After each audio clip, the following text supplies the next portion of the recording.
दोस्तों आज हम फिर से जम्मू यूनिवर्सिटी में हैं और बातचीत करने के लिए स्टूडेंट्स के साथ। हमारा आज का टॉपिक है अनएम्प्लॉयमेंट और इसी टॉपिक पर बात करने के लिए हमारे साथ एक भाई साहब जुड़ चुके हैं। भैया आपका नाम क्या है? हाँ, मेरा नाम मुजीब है। मुजीब भाई, आप क्या करते हो यहाँ पे? सर मेरा मास्टर्स रिसेंटली कंक्लूड हुआ, अब थोड़ा सिविल सर्विस के लिए भी पढ़ रहे हैं और डॉक्टरेट का भी प्लान है। मास्टर्स किस में? Political science. Political science. So आज हम एक्चुअली यूनिवर्सिटी आने का जो रीज़न था वो यही था कि यहाँ पे आएँ, कुछ लोगों से बातचीत करें, स्टूडेंट से बात करें, स्कॉलर से बात करें कि जम्मू में अनएम्प्लॉयमेंट पर कि डू यू थिंक कि ये एक एक्चुअल में एक बड़ा रीज़न है, अनएम्प्लॉयमेंट मुद्दा है? सर आप देखो, अनएम्प्लॉयमेंट जो है वो मुद्दा रहा है, but it is very sad to say that no government has address this issue by and large. आप देखें कि यहाँ पे हमारी एम्प्लॉयमेंट जो है it can be generated by government through in the public sector, private sector, industry setup हो सकती थी। आप देखो हमारी डैम्स हैं, यहाँ पे हमारी एम्प्लॉयमेंट बच्चों को नहीं है और लोग हमारे जो है वो फॉरेन कंट्रीज़ में जाते हैं, लद्दाख जाते हैं। और आप देखें हमारे पीएचडी कितने बच्चे कर रहे हैं and it is a very difficult job to get a doctorate degree. आप अपनी एक ज़िंदगी खपाते हैं, पूरी एक उम्र लग जाती है आपको डॉक्टरेट लेने के लिए। But it is very sad to say, very sad state of affairs कि पीएचडी करने के बाद भी यहाँ पे जॉब जो है अवेलेबल बच्चों को नहीं है। तो गवर्नमेंट को इस चीज़ को एड्रेस करना चाहिए था पहले से ही और आज भी। बट आयरनी ये है कि हर गवर्नमेंट का जो मैनिफेस्टो है वो अनएम्प्लॉयमेंट का तो ऑन पेपर होता है हर टाइम, बट वो एड्रेस नहीं हुआ है। तो आप देख लें, अगर आप अनएम्प्लॉयमेंट का अभी वो डेटा देखो और J&K जो है it is topping in India in the unemployment list. It is a very difficult thing to adjust this dynamic truth कि हम जो हैं हमारी जो डेवलपमेंट है इसको अगर देखें it is development of under development. हम दो पीछे की तरफ जा रहे हैं, हमें डेवलपमेंट जो है एक क्विक क्वेश्चन है कि आपको लगता है कि यू सेड कि J&K में जो अनएम्प्लॉयमेंट है वो बढ़ता जा रहा है और इंडिया के टॉप स्टेट्स में आता जा रहा है अनएम्प्लॉयमेंट पर, आपको क्या लगता है कि इसका सबसे बड़ा रीज़न क्या है? सर बेसिकली अगर आप देखो कि एम्प्लॉयमेंट इशू है ना, वो जब तक there is no political stability, there is no political certainty, employment get affected by and large. हर चीज़ का जो डिपेंड करता है वो पॉलिटिकल स्टेबिलिटी पे डिपेंड करता है। जब यहाँ पे पॉलिटिकल स्टेबिलिटी नहीं है तो इकोनॉमिक डेवलपमेंट भी पॉसिबल नहीं होता है। यहाँ पे हम दूसरी चीज़ों पे हमारा अमाउंट जो है वो इन्वेस्ट होता है, हम एम्प्लॉयमेंट क्रिएट नहीं कर सकते हैं। और it is lapse on the part of political elites also कि उनका ये एरिया ऑफ कंसर्न रहा नहीं। Had it been their concern तो मैं नहीं सोचता हूँ कि यहाँ पे enough type of avenues were available for the people to get employment. मैं आपको कह रहा हूँ इको टूरिज्म था। आप देखें कि टूरिज्म अगर डेवलप होता तो कितने लोगों को एम्प्लॉयमेंट मिलती। आप चिनाब वैली की बात करें, बगलियार डैम देखें, यहाँ पे आप अपना क्या बोलते हैं ये रटले देखें, आप डूल हस्ती देखें, तो कितनी एम्प्लॉयमेंट मिल सकती थी।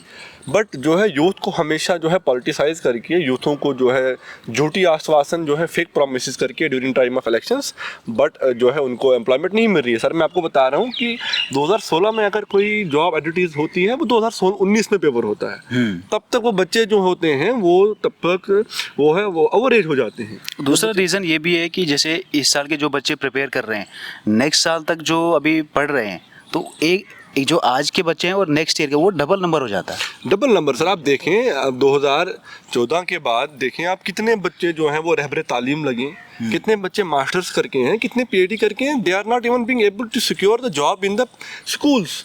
What about higher education institutions? Recently थोड़ा रिक्रूटमेंट हुई बट स्टिल जो है बहुत लैग फेस में है। हम बहुत पीछे की तरफ जा रहे हैं। मतलब अगर हम देखें कि हमारे पास इतना अच्छा रिसोर्स पड़ा है, ह्यूमन रिसोर्स पड़ा है, but we are not being able to exploit it. तो अब होपफुली जो नई गवर्नमेंट बनेगी, जिसकी भी बने, आई एम होपफुल कि यहाँ पे एम्प्लॉयमेंट का जो इशू है उसको एड्रेस किया जाए, ताकि यूथ जो है वो अभी जो है वो ट्रॉमा में है, मेंटल ट्रॉमा से बाहर आए। और हमारी कंट्री भी आगे तभी बढ़ेगी जब हमारे यूथ को एक प्रॉपरली चैनलाइज किया जाएगा। अगर उनको एम्प्लॉयमेंट नहीं मिलेगी तो उनके पास क्या बचा है? अगर वो पीएचडी करके भी उनको जॉब नहीं मिलेगी तो आपको ये खुद इस चीज़ से बिल्कुल मुझे भाई एक बात थोड़ा ना इसको ये ऐसे मानना पड़ेगा, क्योंकि अभी जैसे कोई भी गवर्नमेंट आएगी, अभी इससे पहले अगर आप जब ड्यूरिंग इलेक्शन कैंपेन देखोगे तो दे वर सेइंग कि we will focus on unemployment. ये तो हर बार होता है, बट वी हैव सीन कि यार वो सिर्फ पॉलिटिशियंस की बातें ना सिर्फ बातें रह जाती हैं। अब इस पर आपको क्या लगता है कि यार इज देयर एनी वे मतलब देखो ऐसा तो पॉलिटिशियंस है तो वो तो बात करता रहेगा हर वक्त, है ना, प्रॉमिस करना उनका काम है, बट देन जैसे कि ऐसा क्या किया जा सकता है कि एक्चुअल में पॉलिटिशियन काम कर सके, काम कर पाए? सर देखें, ये it all depends upon the political culture. अगर आपका पॉलिटिकल कल्चर पार्टिसिपेंट है, आपका पॉलिटिकल कल्चर वो है जहां आप वोट इसलिए दे रहे हैं क्योंकि ये मेरा अपना नहीं है, ये मेरी ज़ात का नहीं है, ये मेरे मज़हब का नहीं है, तो जो हमारे पॉलिटिकल लीडर्स हैं, हमारे जो इलेक्शन कंटेस्ट करते हैं कैंडिडेट्स, वो भी इस चीज़ को लेके सिंसियर होंगे। बट उनको पता है कि हमें क्या करना है यहाँ पे। नहीं जी, ये मेरी ज़ात का है तो मैं दे देता हूँ, ये मेरे मज़हब का है मैं दे देता हूँ, ये हमारे इलाके का है मैं दे देता हूँ। रीजनलिज्म, फेवरेटिज्म, पर्टिकुलरिज्म, यहाँ की पॉलिटिक्स में ये जो डोमिनेट फीचर्स हैं, ये जो आपका जो पॉलिटिकल लीडर होता है उसको जो इनपुट मिलता है वो मासेस से मिलता है। Obviously. अगर मासेस पॉलिटिकली सोशलाइज्ड हो, एजुकेटेड हो, उनमें पॉलिटिकल सोशलाइजेशन का लेवल अच्छा हो, वो उनको बोलें कि जी हमें डेवलपमेंट चाहिए, हमें रोड चाहिए, हमें एम्प्लॉयमेंट चाहिए, तो उनका कंसर्न वही रहेगा। लेकिन मैं तो अपील करता हूँ हमारे यूथ से कि अपने एजेंडा चेंज करो। अपने जो हमारे जो बुजुर्ग हैं उनको भी, उनसे भी मेरी जो रिक्वेस्ट है कि आप अगर अपने एजेंडा में एम्प्लॉयमेंट रखोगे तो पॉलिटिकल पार्टीज वही ट्रांसलेट करती हैं। आप जो उनको यहाँ से देते हो वही वो आपको वहाँ से देंगे। आप उनको एक बार हरा देना, जो आपको एम्प्लॉयमेंट नहीं दें, उनको पॉलिटिकल डिफीट जब मिलेगी तो वो लोग जो हैं उसके बाद वो सिंसियर रहेंगे। लेकिन हम ही सिंसियर नहीं हैं, हम ही अपने यूथ के फ्यूचर को लेकर सिंसियर नहीं हैं, तो कैसे होगा?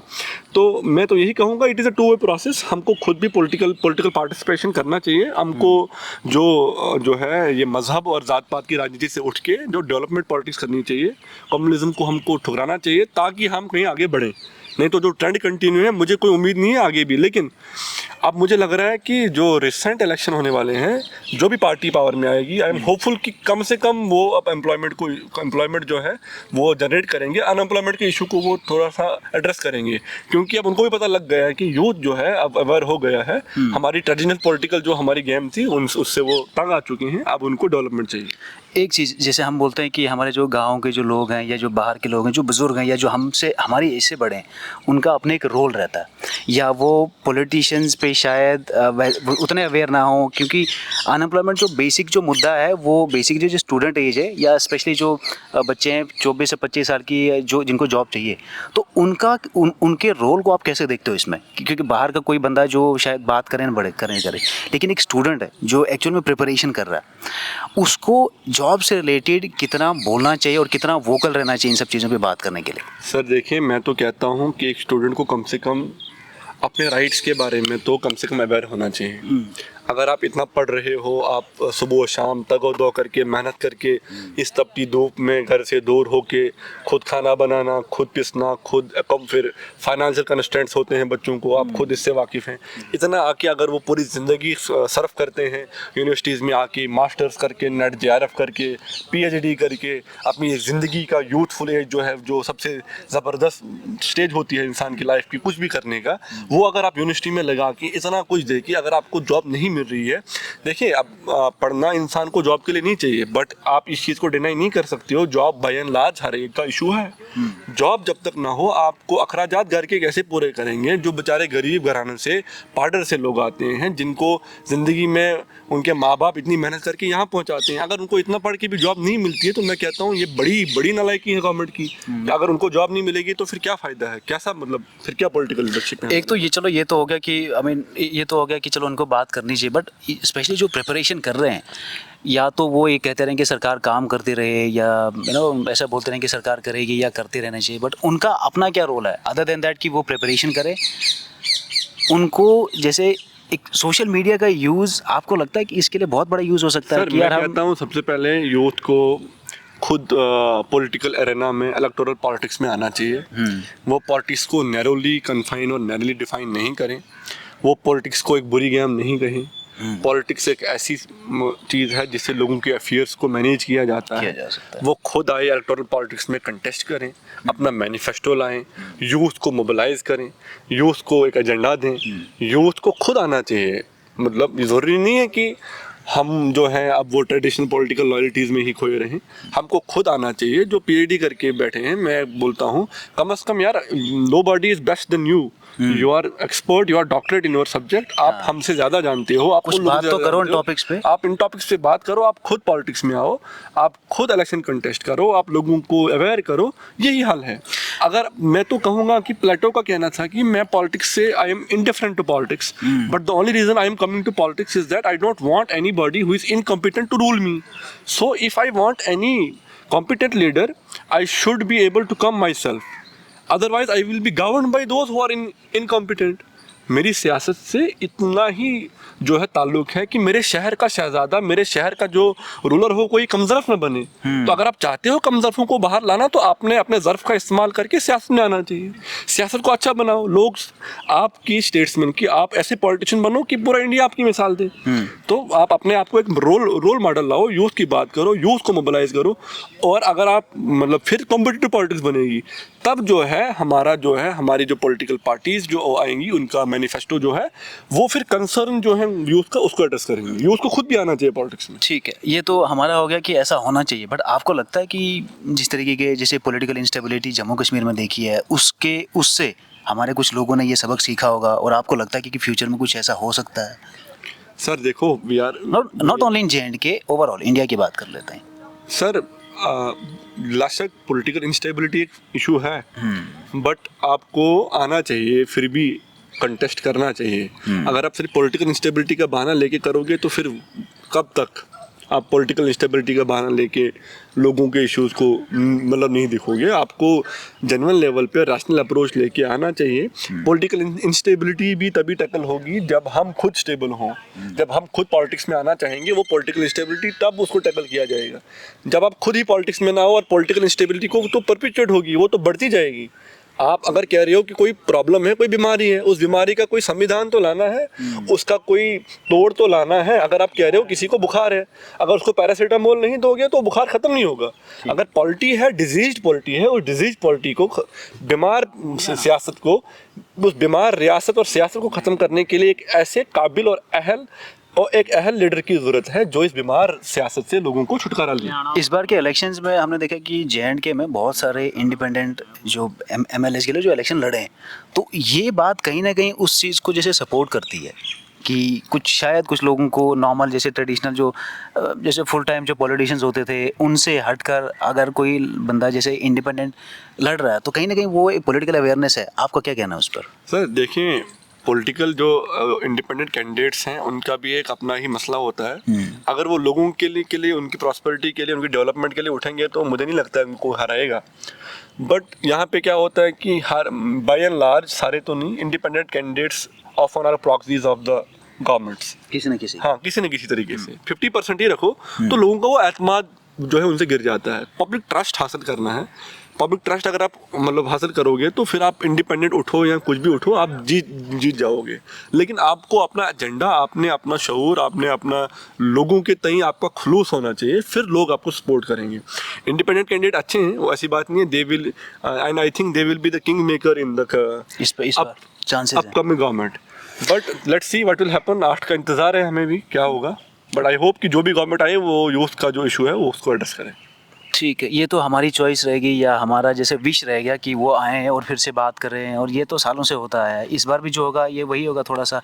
पर आपको क्या लगता है कि सोशल मीडिया जैसे एक आम इंसान जो यूज़ करता है, एक स्टूडेंट जो सोशल मीडिया यूज़ करता है, वी हैव सीन कि हम बाहर की पिक्चर्स डाल सकते हैं, सब कुछ कर सकते हैं, लेकिन फेसबुक है, ट्विटर है, इन सब का यूज़ किया जा सकता है, या आप एक नॉर्मल जो स्टूडेंट है उसको क्या कहोगे कि अपनी सोशल मीडिया का यूज़ कैसे करें? बिकॉज वो एक बहुत बड़ा फैक्टर हो सकता है किसी भी चीज़ को हाईलाइट करने के लिए। ठीक है, मैं कहीं गया, मैंने फ़ोटो डाली, मैंने उसके बारे में सब चीज़ें की, लेकिन अगर आप वहीं पर कुछ ऐसे देखोगे जैसे कहीं पे कोई एग्ज़ाम हुआ या जैसे कोई वैकेंसीज निकली, पेपर पोस्टपोन हुआ, किसी रीज़न से हुआ, तो you will see very fewer post related to that. So उस पर भी स्टूडेंट्स की एक रिस्पॉन्सिबिलिटी है कि भाई आप सोशल मीडिया यूज़ कर रहे हो, राइट अबाउट इट। आप वीडियो बना सकते हो, डू इट। अगर आप मीडिया में बात कर सकते हो तो करो। सर अब होगा क्या ना कि जैसे अगर हम भी ये मान लें कि ठीक है जी, एग्ज़ाम निकला, पोस्टपोन हो गया, 2 बंदे आए जिसने 2 मीडिया में बात की, एंड देन है ना सब शांत हो गए, तो फिर उसका भी नहीं है। How do you see that कि सोशल मीडिया का यूज़ एक स्टूडेंट के लिए जो प्रिपरेशन कर रहा है वो कितना इफ़ेक्टिव हो सकता है, या सोशल मीडिया का यूज़ मतलब कैसे उसके लिए हेल्पफुल हो सकता है? सर देखें, एक वो कहावत है कि जब एक जगह किसी ने बोला कि आप दूध डालो जी कुएं में, तो क्या हुआ, सबने कहा कि वो दूध डालेगा, मैं पानी डाल के आता हूँ। फिर जब सुबह देखते हैं तो वो सिर्फ पानी ही पानी था। आप लोग अपने राइट्स को खुद ढूंढना शुरू करें। You should not rely upon others for the persons of your rights.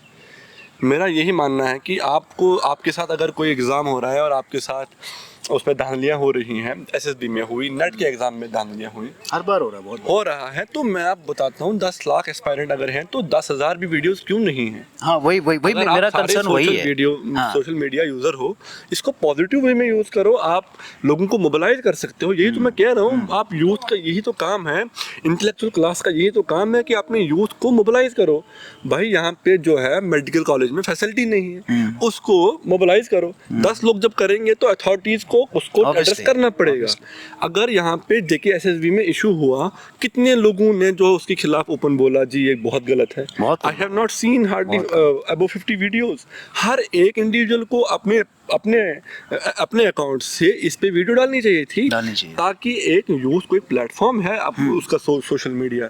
जब वो इस चीज के लिए यूज नहीं करेंगे फिर क्या फायदा है? जो देखो, अब हम कह रहे हैं कि इंटेलेक्ट जो है हमारा डिजिटल रेवोल्यूशन आया है। इस डिजिटल रेवोल्यूशन में भी जब आपने इन चीजों को यूज, आज अपने राइट्स लेना बड़ा आसान है। आप गवर्नर को लिख सकते हो, आप सोशल मीडिया करके प्राइम मिनिस्टर को लिख सकते हो, आप कुछ भी कर सकते हो। लेकिन इतनी कोशिश तो करें कि जो इशू है उसको एड्रेस तो करें, लेकिन तो अपने सोशल मीडिया हैंडल्स पर किसी भी तरीके से अपने राइट्स हम दूसरे के हवाले कर रहे हैं। तो refusing to decide means you are allowing others to decide for you. ये आपका फर्ज बनता है, आपको खुद अपने राइट ढूंढने चाहिए बड़े महजब तरीके से। जनाब, हमारे पास टीचर नहीं है, जिनके पास टीचर नहीं है तो टीचरों के लिए फाइट करना चाहिए।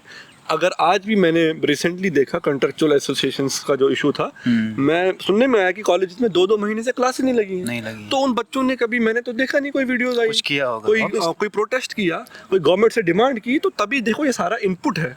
अगर हम यहाँ से सोशल मीडिया का यूज़ इस तरह नहीं करेंगे, हम अपने आप को इसका यूज़ करके लोगों को अवेयर नहीं करेंगे, फिर लोग जो हैं वो फिर गवर्नमेंट पे प्रेशर आएगा और दूसरी बिल्कुल। और दूसरी बात ये भी है कि ये हमारे पास सबसे इजीएस्ट वे है कि किसी भी इश्यू को एड्रेस करने का। आपने अपना अकाउंट खोलना है और लाइव होना है तो गवर्नमेंट को पहुंच जाएगी। नहीं भी करो, एटलीस्ट राइट अबाउट दैट, कि जो भी हुआ उसके बारे में थोड़ा बहुत लिख लो कि ये जो हुआ है। बाय राइटिंग और बाय कमिंग टू वीडियोग्राफी, कुछ भी आपके पास एक क्लिक का मतलब, एक क्लिक से दूर एड्रेस तो करो किसी तरीके से, उस चीज से एड्रेस करो। बट आई डोंट नो कि why people are afraid of getting into social media, into these things. दूसरी, अगर आप हर चीज यूज कर रहे हो, आप हर चीज के लिए सोशल मीडिया यूज कर रहे हो, रील्स बना रहे हो बगैर चीजें, तो जहां आपकी पॉलिटिकल राइट्स और इस चीज की बात आती है वहां उस पे फोकस क्यों नहीं, बहुत बैकफुट पे क्यों हो? बहुत कम। और दूसरी बात मैं आपको बताता हूँ, मैं बहुत टाइम से ये कोशिश कर रहा हूँ कि कुछ ऐसे लोग मिलें।